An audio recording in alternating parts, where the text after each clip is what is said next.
Hello बच्चों, कैसे हैं आप सभी? अच्छे से हैं? ऑलराइट। तो स्कूल एक कुछ बच्चे जाना चालू कर दिए हैं, तो अच्छे से स्कूल जाओ, मन लगा करके पढ़ाई करो और अच्छे से पढ़ाई करो बच्चों, क्योंकि आपके पास में समय बहुत कम है पहली चीज़, और इवन कोर्स देखा जाए तो ज़्यादा है। उस समय के अकॉर्डिंग समय कम है, कोर्स ज़्यादा है, तो पढ़ाई तो आपको लगातार करनी पड़ेगी। तो अच्छे से पढ़ाई करें और उसी के साथ में अपनी सेहत का ध्यान में रखें, क्योंकि सर्दियां बढ़ रही हैं, तो अपना पूरा ध्यान रखें बच्चों। चलिए तो वीडियो चालू करते हैं। लास्ट जो वीडियो हमने पढ़ा था वो प्रिज्म के बारे में था कि प्रिज्म के द्वारा अपवर्तन कैसे होता है। आज हम डिस्कस करेंगे कि प्रिज्म के द्वारा वर्ण विक्षेपण, एक वर्ड आपने पढ़ा होगा कभी, वर्ण विक्षेपण, है ना। वर्ण विक्षेपण क्या होता है बच्चों? ये आज का टॉपिक है, वर्ण विक्षेपण।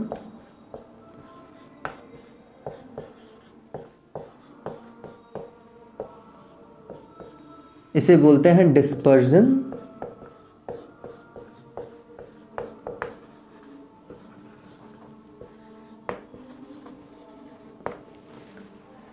डिस्पर्जन ऑफ लाइट, ठीक है। ये प्रकाश का वर्ण विक्षेपण टॉपिक अपने पास में, ये क्या चीज है?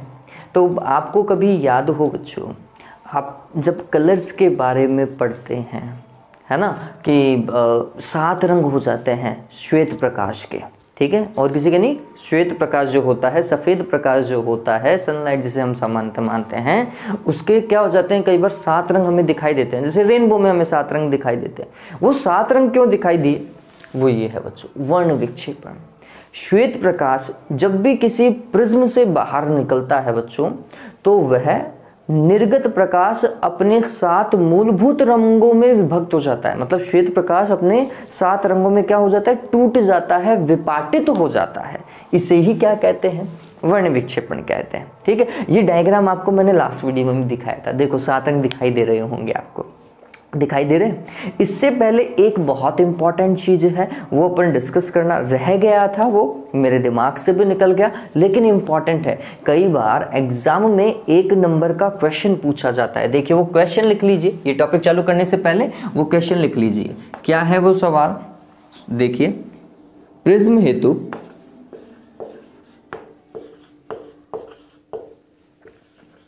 आपतन कोण एवं विचलन कोण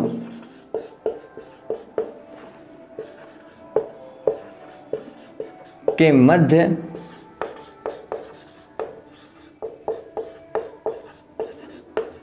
ग्राफ बनाइए। किस किस के बीच में ग्राफ बनाना है? आपतन कोण और विचलन कोण के मध्य ग्राफ बनाना है। ये ग्राफ आता कहाँ से है? तो पहली चीज समझ लीजिए, ये ग्राफ आता है हमारे पास में प्रैक्टिकल से। आप जो प्रयोग करेंगे ना बच्चों, उन प्रयोगों से आपको ये ग्राफ प्राप्त होगा, ठीक है। अब ये ग्राफ है क्या, तो समझिए,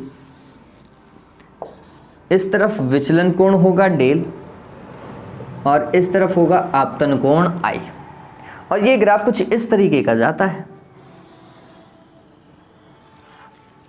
ठीक है। कुछ बच्चे इसे ऐसा भी बना करके आ जाएंगे, यू नहीं बच्चों, ऐसा नहीं बनाना। देखो शेप कैसी जा रही है, ऐसा फैलता हुआ जा रहा है ये। तो इसी तरीके का आपको ये ग्राफ बनाना है, ठीक। ये क्या होगा, ये ग्राफ क्या बताता है, देखिए वो भी मैं समझा देता हूँ। ग्राफ से हम इसे स्टडी कर लेंगे, और ये आप प्रैक्टिकल से भी देखेंगे। आप ये देखेंगे कि प्रारंभ में जब हम आपतन कोण का मान बढ़ाते हैं, आपतन कोण का मान बढ़ा रहे हैं, तो देखो विचलन कोण का मान लगातार क्या होता जा रहा है, कम होता जा रहा है, कम होता जा रहा है, कम होता जा रहा है। और एक पर्टिकुलर आपतन बिंदु के लिए विचलन कोण का मान क्या प्राप्त होगा?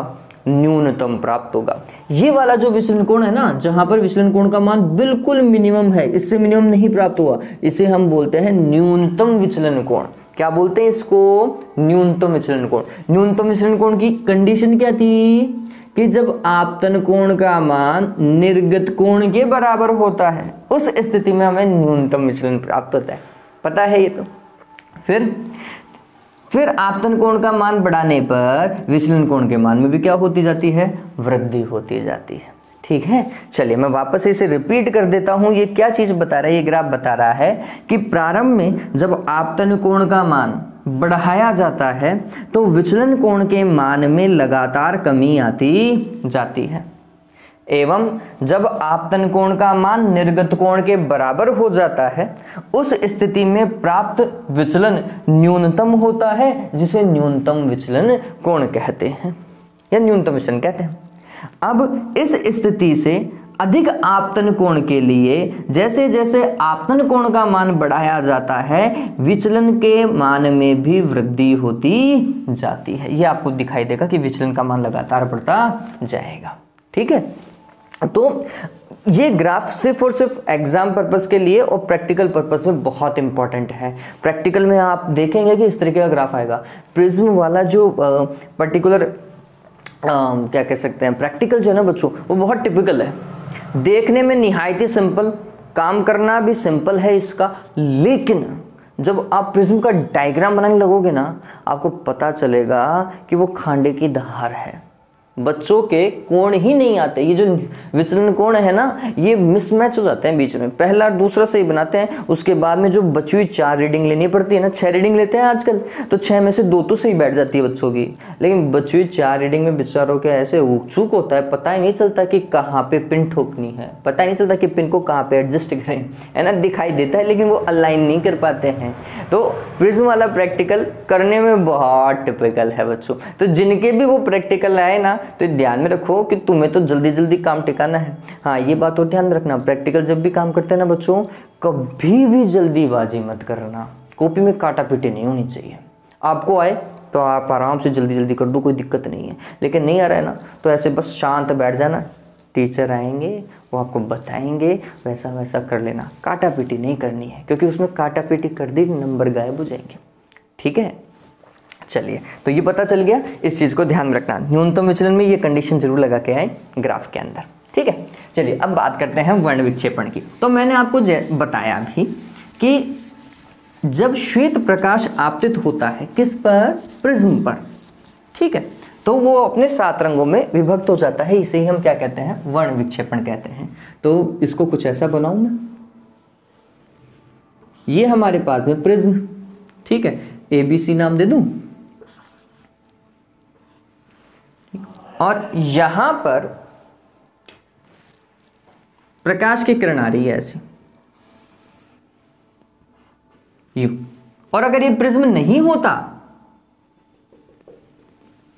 तो ये प्रकाश की किरण ऐसे जाती, अगर प्रिज्म नहीं होता तो, लेकिन प्रिज्म तो है।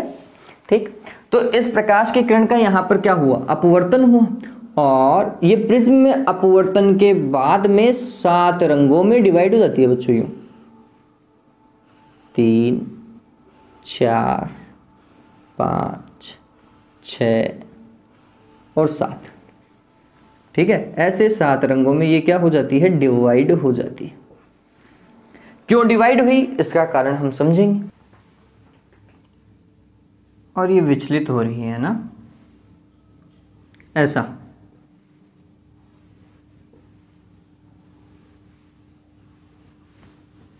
यहाँ पर आप मान लीजिए कोई पर्दा है, स्क्रीन जिसे हम इंग्लिश में बोल सकते हैं, स्क्रीन है, और उस वाइट स्क्रीन के ऊपर या जैसी भी वो स्क्रीन है उस स्क्रीन के ऊपर ये लाइट आ रही हैं, और जब हम ये देखते हैं बच्चों तो आपको पता चलता है, ये तो निश्चित हो गया कि 7 रंगों में ये क्या होगी, विपाटित हो जाएगी, विभाजित हो जाएगी, टूट जाएगी, कहने का मतलब ये। लेकिन ये कलर कौन से होंगे ये तो स्पेक्ट्रम देख करके पता चलेगा। ठीक है, तो जब हमने इनको देखा, इनको स्टडी किया, तो हमें पता चला बच्चों कि ये कुछ ऐसे थे।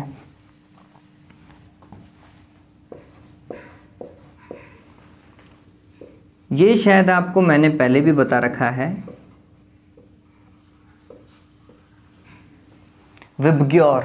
7 रंग कौन से हैं बच्चों, विबग्योर हैं। कौन कौन सा, तो आप कह सकते हैं बैंगनी, आसमानी, नीला, हरा, पीला, नारंगी और लाल, ऐसा ही तो है। वायलेट, इंडिगो, आई का मतलब इंडिगो है, ये ध्यान में रखिएगा। Blue, green, yellow, orange and red. आपको ये पता चलेगा कि लाल रंग का विचलन न्यूनतम है। सबसे कम विचलन किसका हुआ? लाल रंग का हुआ। सबसे ज्यादा विचलन किसका हुआ? सबसे ज्यादा कौन मुड़ा? तो आंसर है वायलेट कलर सबसे ज्यादा मुड़ा है। यही बात है। क्यों मुड़ा है वो भी हम डिस्कस कर लेते हैं। पहले मैं इसकी परिभाषा लिख देता हूं कि आपको इसकी परिभाषा क्या लिखनी है। तो हम लिखते हैं कि जब, समझिए, जब श्वेत प्रकाश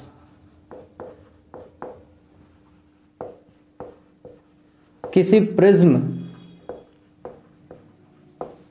पर आपतित होता है, आपतित होता है, तो यह अपने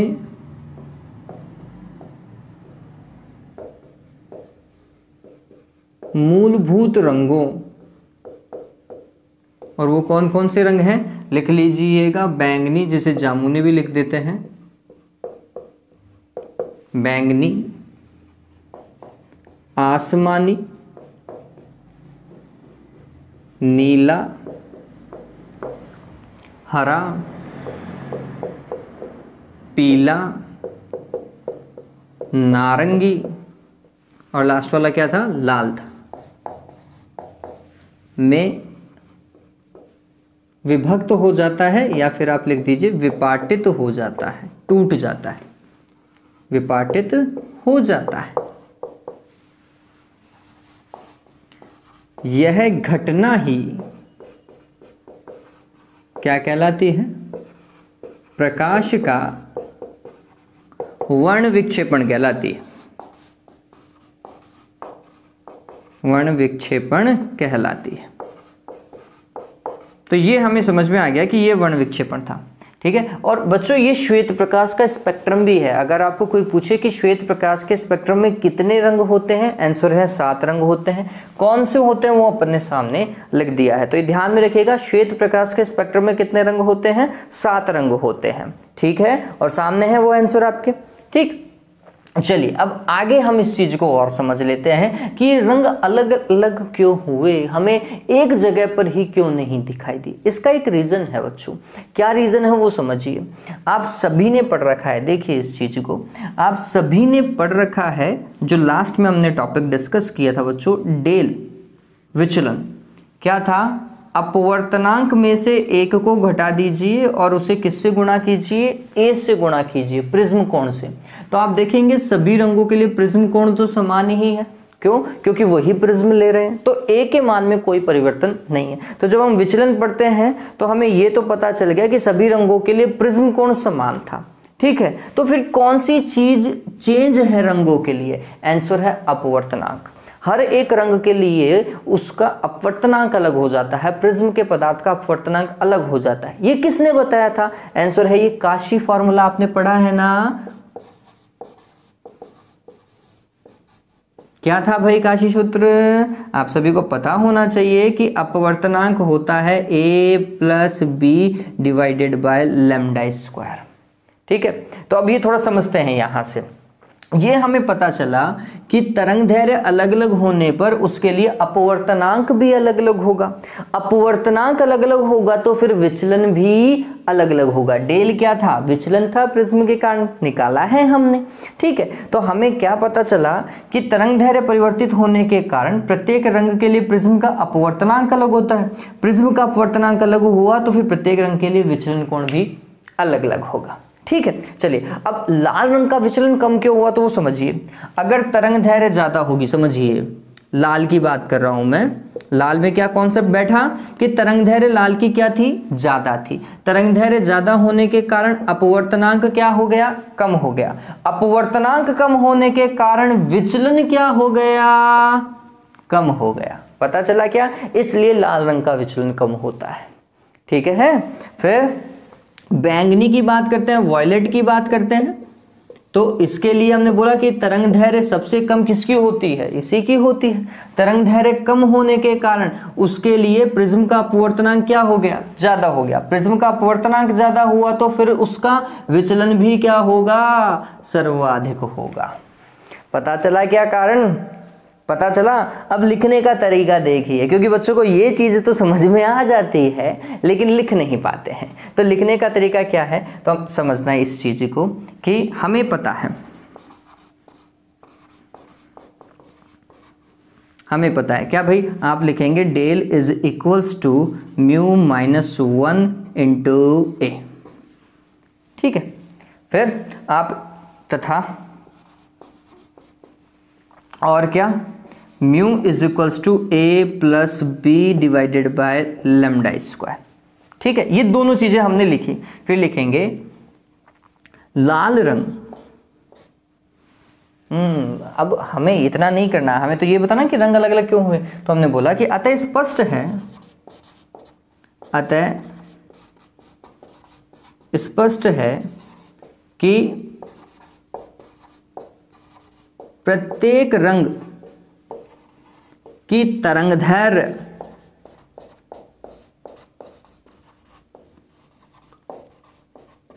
अलग अलग होने के कारण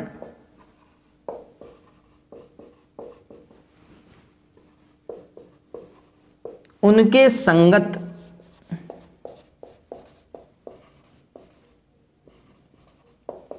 प्रिज्म का अपवर्तनांक भी अलग अलग होगा। ठीक है, प्रिज्म का अपवर्तनांक अलग अलग होगा एवं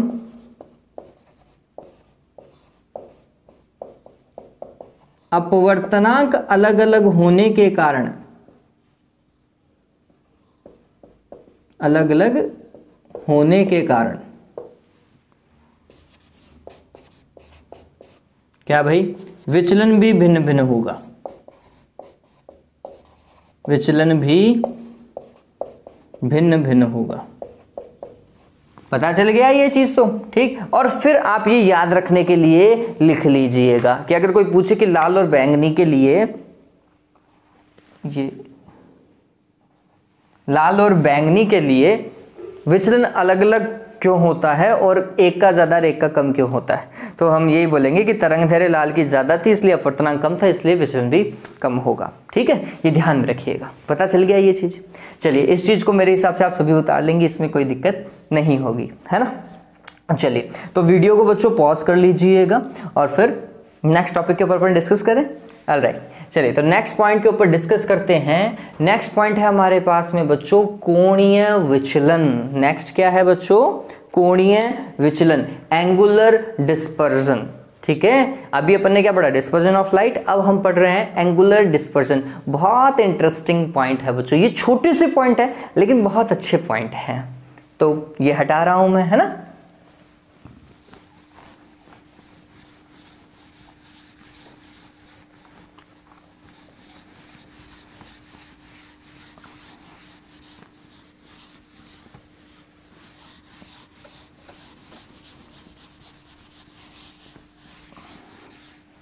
ओके, ये भी हटा दूं।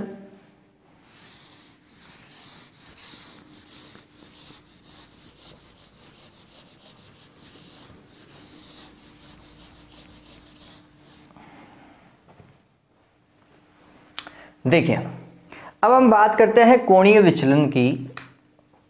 नेक्स्ट टॉपिक है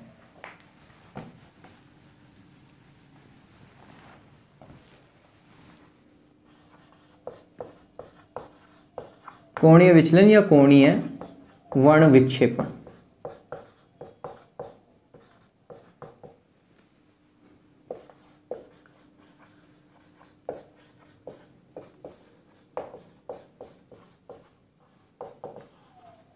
एंगुलर डिस्पर्शन, ठीक है।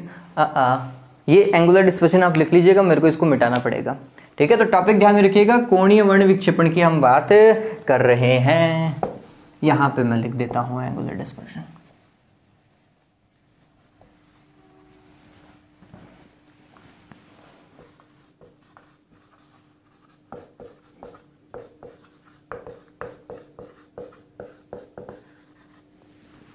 देखिए, ये चीज जो मैं बता रहा हूं, देखो कोणीय वर्ण विक्षेपण आपको सभी बताएंगे। ये आता कहाँ से है या वो फॉर्मूला बना कहाँ से, वो हम आज डिस्कस करेंगे बच्चों। ये आपको अमूमन हर किताब में नहीं मिलेगा, और इवन जो किताब आप पढ़ रहे हैं उसमें तो नहीं मिलेगा। देखिए, हमें क्या पता चला, हमें ये पता चला कि लाल रंग का विचलन कितना हुआ, तो हमने बोला ये लाल रंग वाली लाइन को पीछे मिलाओ, तो ये लाल रंग का विचलन यही तो हुआ डेल, और किसका, रेड कलर के लिए था इसलिए मैंने डेल आर लिख लिया, ठीक है। और वॉयलेट का कितना होगा, तो आंसर है ये ऐसा, ठीक। तो आपको पता चलेगा, ये लाइन सीधी नहीं गई क्या,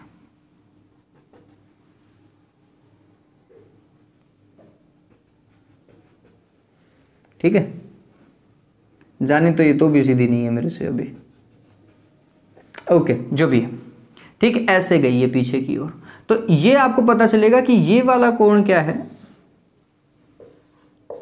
डेल वी, ठीक। तो पता चल रहा है कि वॉयलेट का विचलन बहुत ज़्यादा है जबकि रेड का कंपैरेटिवली कम है, ये हमें पता चल रहा है, ठीक। तो जब हम कोणीय वर्ण विक्षेपण पढ़ते हैं तो इसका फॉर्मूला आप हर जगह यही लिखते हैं, कितना, del V divided minus del R, है ना। बैंगनी तथा लाल रंग के लिए विचलनों का अंतर ही, ठीक है, क्या कहलाता है बच्चों, कोणीय विचलन कहलाता है, ये परिभाषा है। लेकिन ये फॉर्मूला लेकर के कौन आया भैया, ऐसा फॉर्मूला कहाँ से बना, और क्या हमेशा ये यही लिखा जाएगा, तो आंसर नहीं, ये हमेशा ऐसा नहीं लिखा जाएगा। हम जो श्वेत प्रकाश के लिए पढ़ रहे हैं, श्वेत प्रकाश के लिए कोणीय वर्ण विक्षेपण का फॉर्मूला यही है, श्वेत के लिए बिल्कुल ठीक है। लेकिन अगर इनमें से सिर्फ 4 ही रंग आ रहे हों, ठीक है, श्वेत प्रकाश नहीं और 4 रंग आ रहे हो एक ही एंगल के ऊपर, तब क्या करोगे। तो ये बात ध्यान में रखना कि जो अंतिम रंग है ना, ऊपर और नीचे वाले, उन रंगों के विचलनों का अंतर ही क्या कहलाता है, कोणीय विचलन कहलाता है। अंतिम रंगों के विचलनों का अंतर कोणीय विचलन कहलाता है, इस बात को आप ध्यान में रखेंगे। हाँ, जब हम श्वेत प्रकाश की बात करते हैं तो हमें पता है कि अंतिम रंग कौन से हैं, बैंगनी और लाल हैं, तो इनके विचलनों का अंतर ही हमें क्या लिखना है, कोणीय वर्ण विक्षेपण लिखना है, ठीक। अब ये फॉर्मूला आया कहाँ से वो समझिए बच्चों, तो वहां पे तो वो डायग्राम थोड़ा कॉम्प्लिकेटेड हो जाएगा, इसलिए उसको छोड़ दो, यहां पर समझ लो इस चीज को। तो हमने बोला कि ये लाइट आई और इसके 7 रंग में इसको विभाजित तो होना था, है ना, इसको 7 रंग में विभाजित होना था। तो ये ऊपर वाला रंग तो था रेड, और ये नीचे वाला रंग जो था वो तो था वॉयलेट, है ना। और ये रेड जा रहा है ऐसा और वॉयलेट जा रहा है ऐसा। तो जब आप इन्हें पीछे की ओर ट्रेस करते हैं,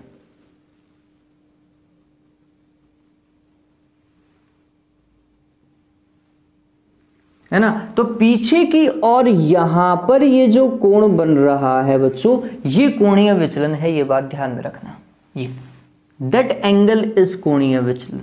ये जो इनको पीछे की ओर मिलाते हो ना, तो ये कहीं ना कहीं एक दूसरे को क्या करेंगे, प्रतिच्छेद करेंगे। उन दोनों के मध्य ये जो कोण बन रहा है ना, दैट इज कोणीय विचलन। अब इसका फॉर्मूला कैसे आया, ये del V minus del R, ऐसा कैसे पता चला, तो थोड़ा समझना बच्चों। अब ये थोड़ा सा मैथमेटिकल काम आने वाला है भैया। चलिए, मैं बोल रहा हूं कि ये वाला कोण, समझना इस चीज को,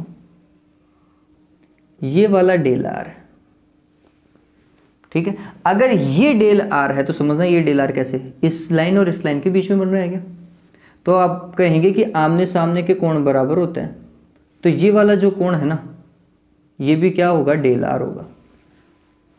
बात समझ में आई, क्यों, क्योंकि शीर्षाभिमुख कोण थे, इसलिए ये जितना कोण है उतना ही ये कोण ही होगा, ठीक। नेक्स्ट समझो, अगला डेल वी ये है क्या। तो अब ये वाली लाइन देखो, ये ऐसी और ये ऐसी, कौन सा कोण बन रहा है यहां पर, क्या ये डेल वी, ठीक। अब आपको एक त्रिभुज दिखाई देगा, मैं इसको बोल देता हूं ए, इस वाले पॉइंट को यहां पर बी, और ये वाला पॉइंट सी। ये त्रिभुज देखो ए बी सी, दिख रहा है क्या। इस त्रिभुज के अंदर डेल वी जो है वो बहिष्कोण है बच्चों, और बहिष्कोण अंतराभिमुख कोणों के योग के बराबर होता है। तो हमने लिखा del V is equals to theta plus del R. अंतराभिमुख कोणों के योग के बराबर। तो यहां से थीटा इज इक्वल टू क्या आया, del V minus del R आया। ये ध्यान में रखना, इस तरीके से ये निकाला जाता है। ठीक, तो ये ज्योमेट्री ये ध्यान में रखिएगा कि वो कोण थीटा है कहां कहां बन रहा है, तो आप इनको पीछे की ओर ट्रेस करें, पीछे की ओर ट्रेस करने पर थीटा कोण है और वो थीटा कोण ज्योमेट्री से इतना आ रहा है। ठीक है, ऐसे ही किसी ने नहीं बोल दिया del V minus del R. ठीक है ये बात। चलिए, तो ये समझ में आ गया, मेरे हिसाब से समझ में आ गया होगा आप सभी को। ऑल राइट, तो अब हमें ये थीटा निकालना है।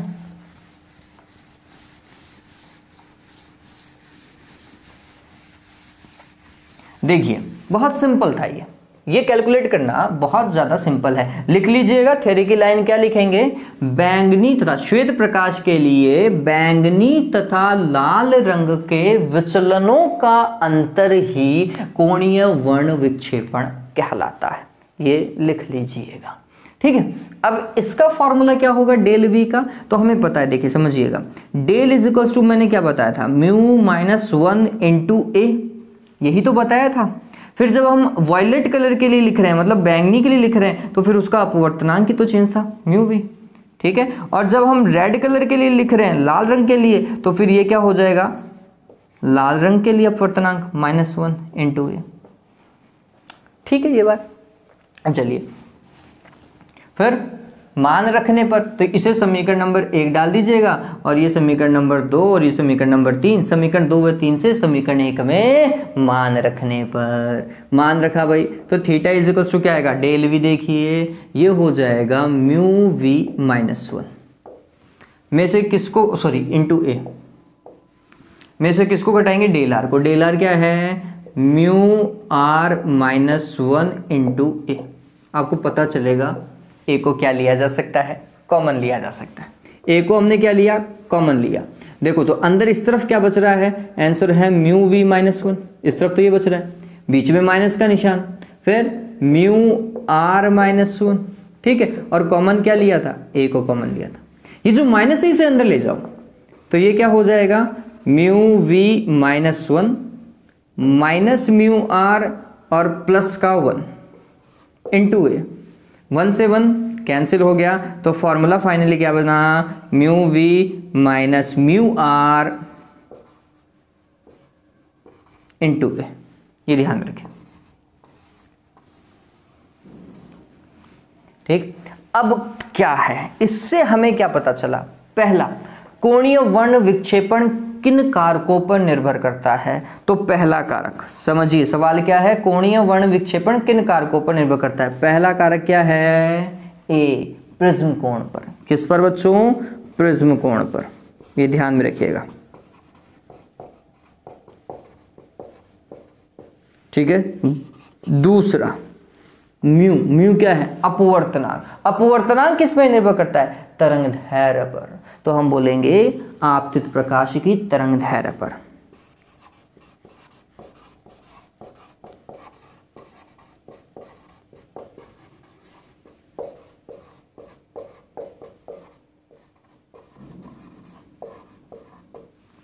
ठीक है, पता चल गया, प्रिज्म कोण ए पर और आपतित प्रकाश की तरंग दैर्ध्य पर। ठीक है, ये पता चला, क्योंकि आपतित प्रकाश की तरंग दैर्ध्य किसको चेंज कर सकती है, अपवर्तनांक को चेंज कर सकती है।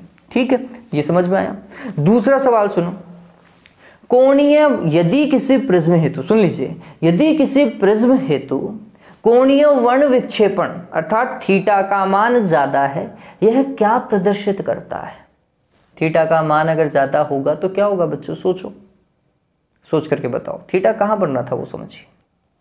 ये तो उतार लो, इस चीज को तो उतार लो, और फिर ये सोच करके बताओ कि अगर थीटा का मान ज्यादा होगा तो ये हमें क्या बता रहा है, इससे हमें क्या पता चला, या फिर थीटा का मान कम होगा तो फिर हमें क्या पता चला। चलिए अभी देखो डिस्कस करते हैं। ये तो हो गया, ये सारी चीज ज्योमेट्री से है, तो ज्योमेट्री मतलब आप बना करके देखो डायग्राम, थीटा का मान एक बार बड़ा लेकर के देखो, एक बार छोटा लेकर के देखो, आपको पता चल जाएगा ऑटोमेटिकली, है ना। तो चीजें अगर आप उसी समय काम करने की कोशिश करोगे, तो हमने बोला ऐसी लाइट आई, यूं जानी चाहिए थी, एक ऐसे गई, एक ऐसे गई, ये रेड रंग ऐसे था और ये वॉयलेट ऐसे था। ठीक है, ये ऐसा, तो मैं बोलूंगा ये ऐसा,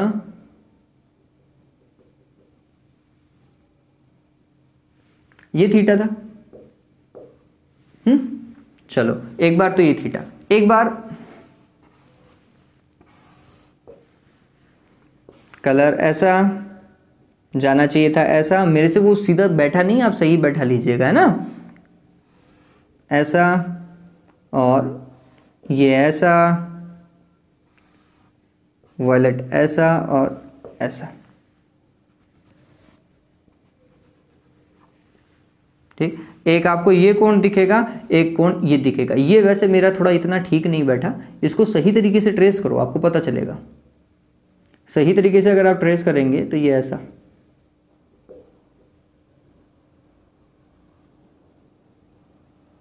ये कोण थीटा है ना, और यहां पर ये कोण थीटा है, ऐसा ही तो हुआ यू। तो ये थीटा ज्यादा है, ये थीटा कम है। आप देखेंगे कि ये थीटा ज्यादा होने के कारण ये गैप ज्यादा है, ठीक है, जबकि ये थीटा कम होने के कारण ये गैप कम है। गैप कम है तो फिर रंग जो है वो सारे पास पास में है, जबकि यहाँ पे रंग क्या होंगे, दूर दूर होंगे। रेड कलर ऊपर होगा, वॉयलेट कलर बहुत नीचे होगा, ठीक है। इसका मतलब 7 रंग जो है वो फैले हुए नजर आएंगे आपको यहाँ पर, जबकि यहाँ पर 7 रंग एक साथ बिल्कुल पास पास नजर आएंगे, ठीक। तो हम कहेंगे कि अगर कोणीय वर्ण विक्षेपण का मान ज्यादा है तो स्पेक्ट्रम की चौड़ाई ज्यादा होगी। ध्यान में रखिएगा, किसकी चौड़ाई ज्यादा होगी, स्पेक्ट्रम की चौड़ाई ज्यादा होगी। और अगर थीटा का मान कम है तो स्पेक्ट्रम की चौड़ाई कम होगी, रंग एक दूसरे के सन्निकट होंगे, ठीक है। बात समझ में आई? वापस से लिख लीजिएगा चाहे कि कोणीय वर्ण विक्षेपण अधिक होने पर स्पेक्ट्रम की चौड़ाई बढ़ जाती है एवं कम होने पर स्पेक्ट्रम की चौड़ाई कम हो जाती है, अर्थात रंग एक दूसरे के पास पास आ जाते हैं, ठीक है। ये बात समझ में आ गया? ये बहुत सिंपल था बच्चों, बस हमें थोड़ा सा गौर करना था, ठीक है। डन हुआ, ये कोई दिक्कत नहीं होनी चाहिए। ओके, फिर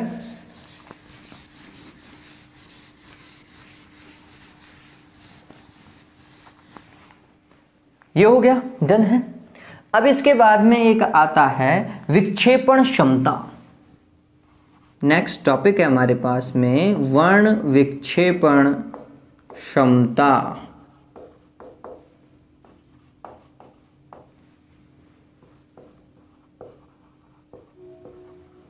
पावर ऑफ डिस्पर्सन। ये क्या चीज है? इसे प्रदर्शित किया जाता है बच्चों ओमेगा से, ठीक है। आप जब ये पढ़ रहे थे ना थीटा, तो इसका फॉर्मूला आपने क्या लिखा था? आपने कुछ ऐसा लिखा था, mu V minus mu R into A, ठीक है। और मैंने आपको बताया था ये प्रिज्म कोण पर निर्भर करता है, बताया था नहीं बताया था? ओमेगा क्या चीज होती है? तो हम बोलते हैं कि श्वेत प्रकाश हेतु, क्योंकि अपन अभी श्वेत प्रकाश की बात कर रहे हैं, ठीक है। तो श्वेत प्रकाश हेतु कोणीय वर्ण विक्षेपण या कोणीय विक्षेपण तथा, कोणीय विक्षेपण आ गया, तथा माध्यमान रंग का विचलन। माध्यमान रंग कौन सा? येलो है यहाँ पर। आप बोलोगे कि सर स्पेक्ट्रम में आप तो गलत बता रहे हो, येलो बीच में का है, माध्यमान मतलब बीच वाला रंग, ठीक है। येलो सर बीच में का है, तो बच्चों यहाँ पर येलो वैसे बीच में नहीं दिख रहा आपको, आपको थोड़ा तीसरे नंबर पे ऊपर दिखाई दे रहा है। आप बोलो इसे ग्रीन लिखना चाहिए था, हमने ग्रीन नहीं लिखा। कारण है बच्चों इसका, क्या कारण है वो समझिए। जब हम बात करते हैं वॉयलेट की, तो हम बोलते हैं इसकी तरंग दैर्घ्य ऑलमोस्ट 400 नैनोमीटर, 300, 389, हर एक किताब में अलग अलग लिखी हुई है, मैं 400 नैनोमीटर मान के चल रहा हूँ, ठीक। इसकी तरंग दैर्घ्य देखते हैं तो ये आती है 800 नैनोमीटर, 700 से नहीं लिख रहा हूँ, ठीक है, कॉमन। तो 800 नैनोमीटर है ना। अब अगर मैं इन दोनों का माध्य निकालूं तो 800 प्लस 400 बटे 2 मतलब 1200 बटे 2 मतलब 600 नैनोमीटर। 600 नैनोमीटर जिसकी तरंग दैर्घ्य होगी वही माध्यमान रंग माना जाएगा। तो हम बोलते हैं येलो कलर 600 के सर्वाधिक निकट है।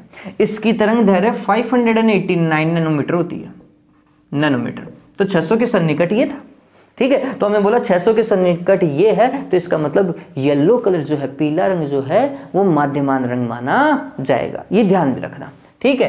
तो यहां पर वर्ण विक्षेपण क्षमता की परिभाषा क्या होगी? ध्यान में रखिएगा कि श्वेत प्रकाश हेतु कोणीय वर्ण विक्षेपण तथा माध्यमान रंग अर्थात पीले रंग का विचलन का अनुपात ही क्या कहलाता है? वर्ण विक्षेपण क्षमता कहलाता है। ठीक है, क्या लिखना है आपको? श्वेत प्रकाश हेतु, समझिए,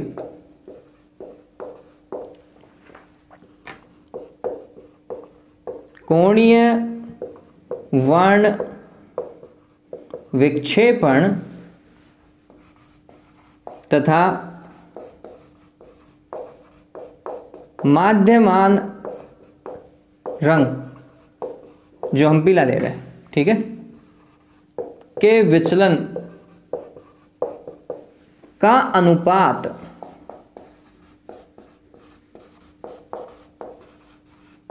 अनुपात ही वर्ण विक्षेपण क्षमता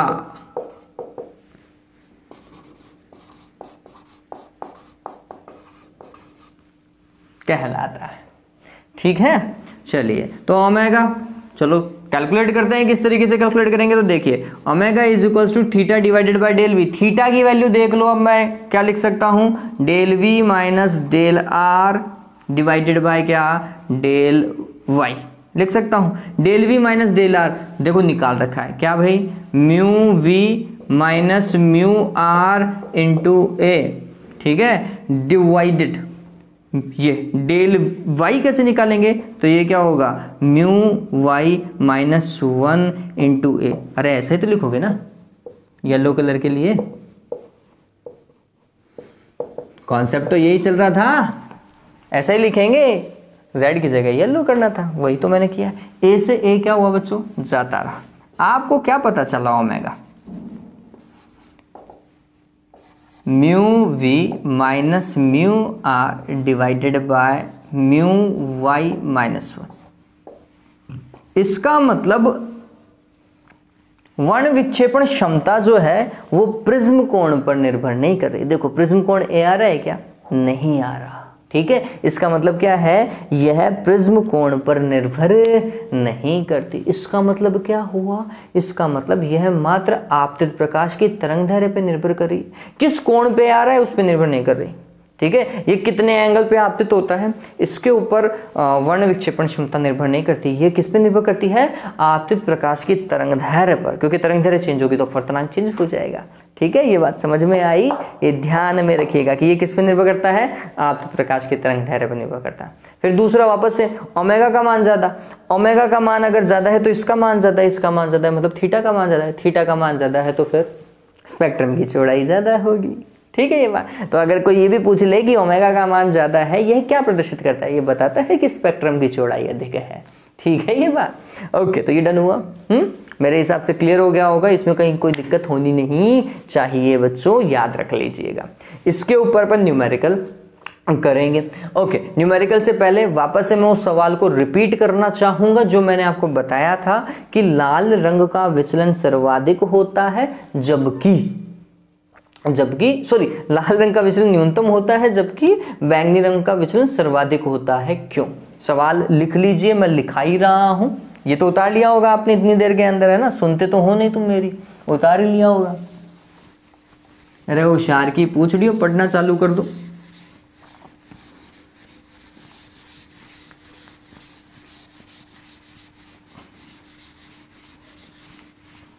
ओके, तो क्वेश्चन क्या है? क्या कारण है कि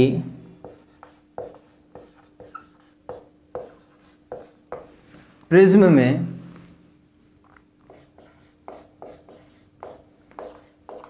लाल रंग का विचलन बैंगनी रंग से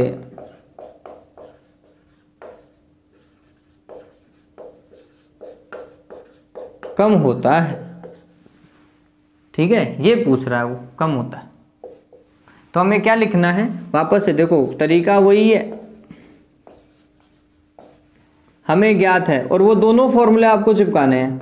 लिखने का तरीका चेंज करवा रहा हूँ मैं, ठीक है। हमें क्या आता है, क्या भाई, पहला del is equals to mu minus 1 into A, दूसरा mu is equals to A plus B divided by lambda square, ठीक है। फिर आप क्या लिखोगे वो समझिए।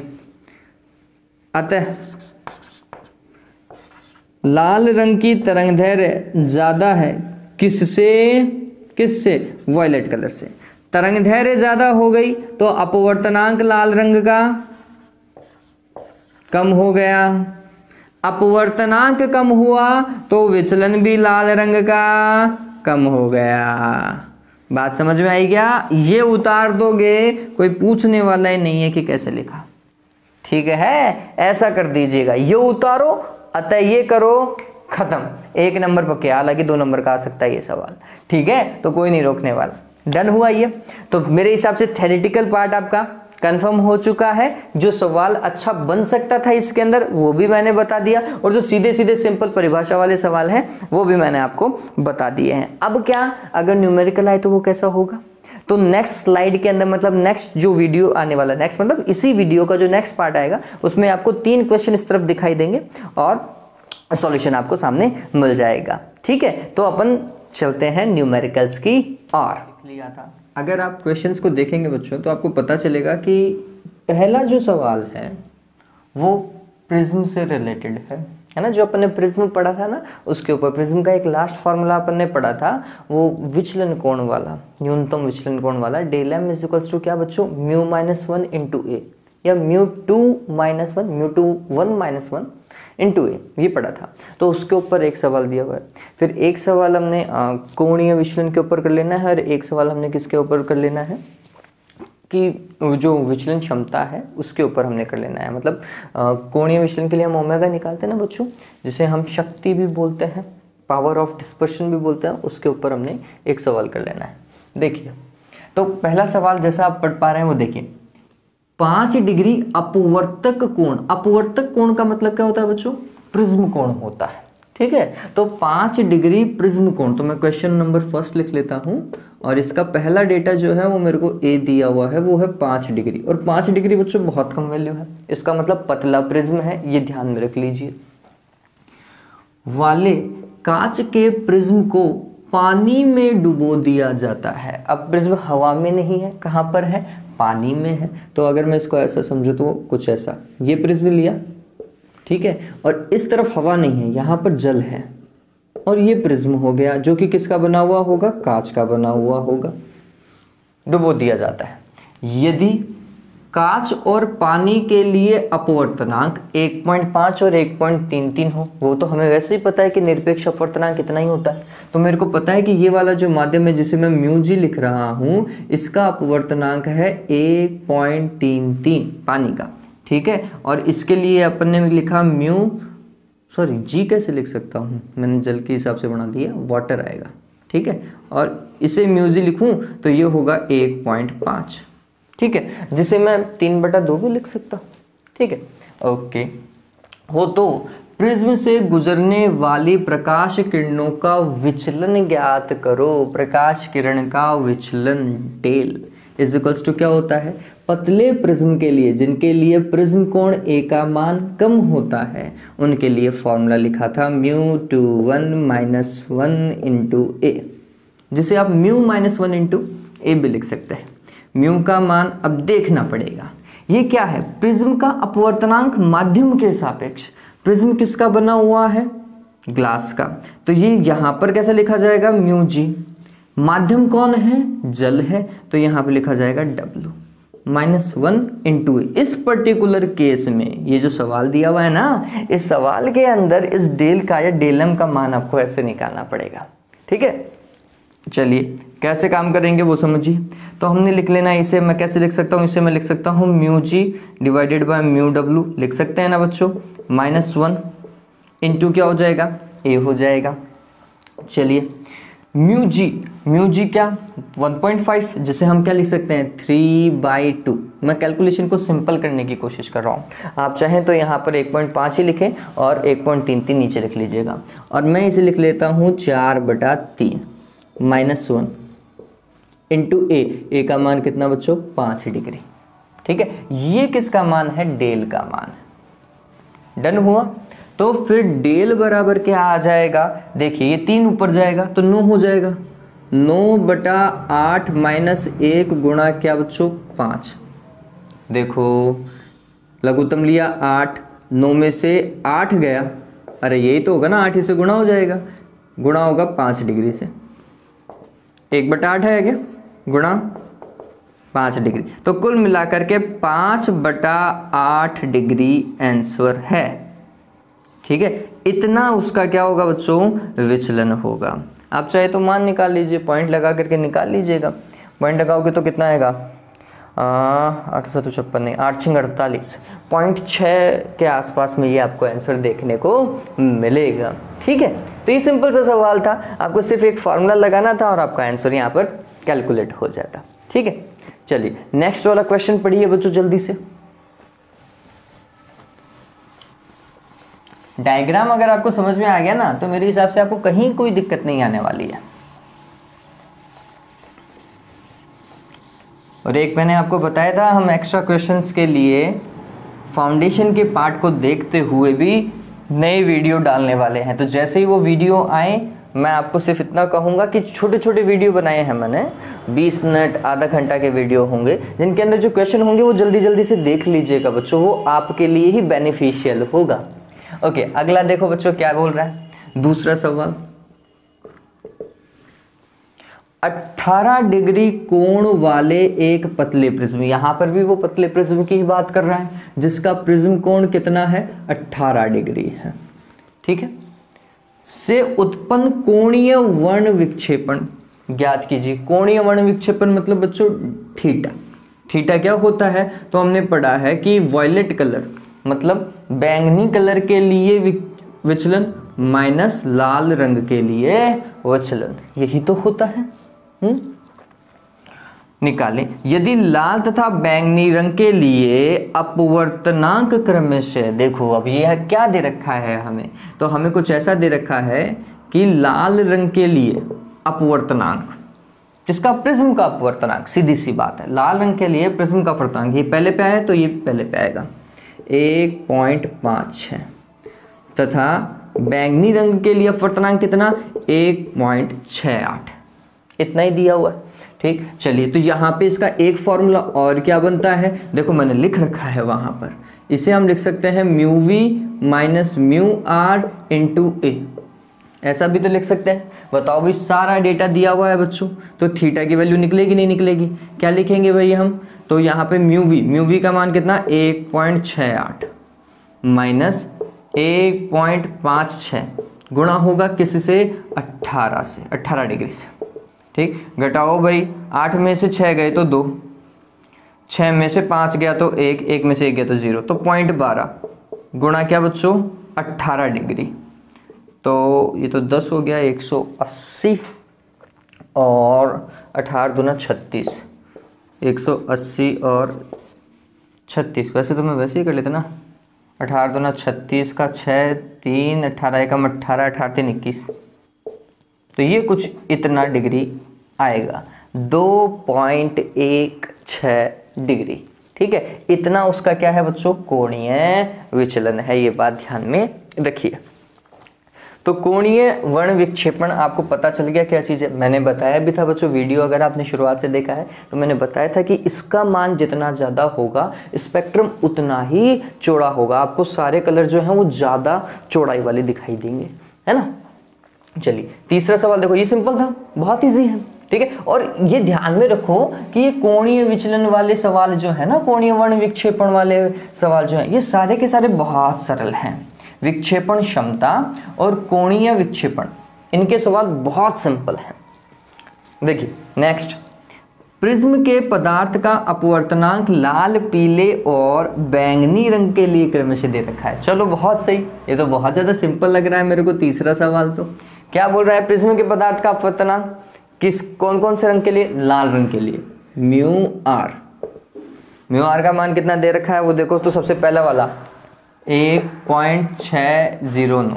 ठीक है, फिर पीले रंग के लिए मतलब येलो कलर के लिए कितना दे रखा है 1.619, ठीक है। और अगला है बैंगनी के लिए, वॉयलेट के लिए, ये कितना दे रखा है 1.653, ठीक है। प्रिज्म की वर्ण विक्षेपण क्षमता ज्ञात करो। देखो यहाँ पे वर्ण विक्षेपण क्षमता के बारे में बात कर रहा है ना, पावर ऑफ डिस्पर्जन की बात कर रहा है। तो आपको क्या निकालना है बच्चों, ओमेगा निकालना है, ये पूछ रहा है। फॉर्मूला आपको पता है, ओमेगा का फॉर्मूला क्या बच्चों, तो हमने लिखा mu V minus mu R, जो थीटा का मान था, डिवाइडेड बाय क्या, येलो कलर वाला म्यू वाई माइनस 1, यही होगा। चलिए मान रख देता हूं, कैलकुलेशन आपके ऊपर छोड़ रहा हूं। म्यू वी का मान कितना 1.653 माइनस म्यू आर का मान देखो कहाँ गया अभी, म्यू आर ये रहा 1.609, ठीक। फिर इसका मान म्यू वाई का मान 1.619 माइनस 1, ठीक है, ऐसा ही होगा। अब इसको सॉल्व कर लीजिएगा, ओमेगा का मान आपके पास में आ जाएगा। इस तरीके से ये सवाल होगा, सिंपल सा सवाल था, ठीक है। तो मुझे लगता है कि ये कोणीय विचलन वाला पार्ट भी आपके लिए सिंपल ही होगा, क्योंकि पॉइंट छोटा सा है, ज़्यादा बड़ा पॉइंट है नहीं, एक छोटे छोटे से पॉइंट है जो आपको डिस्कस करने थे, और वो सिंपल से पार्ट है, इसलिए काम भी हो जाएगा। न्यूमेरिकल टिपिकल इसके ऊपर आता नहीं है, ये बात ध्यान में रखिए। फॉर्मूला बेस पे आएगा, फॉर्मूला याद है, वैल्यू पुट करो, काम खत्म करो, इतना ही न्यूमेरिकल इसके ऊपर आता है, ठीक है। चलिए, तो जिस तरीके से आप बच्चों वीडियो देख रहे हैं उसी तरीके से देखते रहें, मैं इसी तरीके से काम करवाता रहूँगा। ये जो न्यूमेरिकल वाला पार्ट है, कुछ बच्चों ने मेरे को बहुत बार बोला कि सर प्लीज़ न्यूमेरिकल करवा दीजिए वीडियो के साथ में, उस पर्टिकुलर पॉइंट के 1-2 न्यूमेरिकल हो जाएंगे तो हमें समझ में आ जाएगा, और वो एक अच्छा सजेशन था जो मैंने माना। उम्मीद करता हूं कि आप भी वीडियो को पूरा देखेंगे बच्चों, इस चैनल को जैसे सपोर्ट करते हुए आ रहे हैं उससे और ज़्यादा सपोर्ट करने की कोशिश करेंगे। हैव अ गुड डे बच्चों, टेक केयर।